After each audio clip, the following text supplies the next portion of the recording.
çox düz dedi, amma bu anlaşılan səviyyədə danışmırsan sən onu. Bax, bu göz almasının qızım 4 dənə düz əzələsi var. İç düz əzələ, dış düz əzələ, üst düz əzələ, alt düz əzələ. Bu əzələlərdən biri işləmir. Niyə işləmir? Ona sinir gəlir. O sinir ya zədələnib doğularkən, ya da inkişafdan qalıb, nədənsə onda o tərəf neyir? O bir tərəfin əzələni çəkir və o tərəfə çəkilir. Bu anadan gəlmə nədir? Qüsurdur qızım.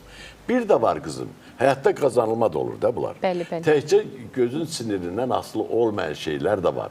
O əzələnin özündə də problemlər ola bilər. Onların hamısını aydınlaşdırır, insanlar bilsinlər bu nədir. Gözün qızım, bax miyopiyalar var adicə, bu miyopiya yoxdur. Niyə biz şəhərdə miyopiyalar çox olur? Çünki gözün çəp əzəlləri var, üst və alt çəp əzəllər. Uşaq baxır belə o divarı görür.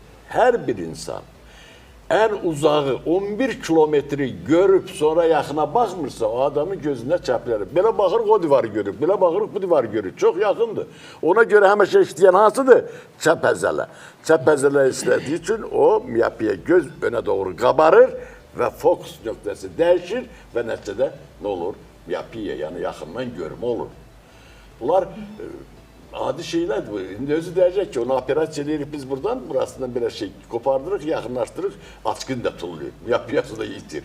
Yəni, səbəb birinci ortalığa çıxmalıdır. Səbəb nədən əmələ gəlir bunlar və necə elə onun qarşısını alaq.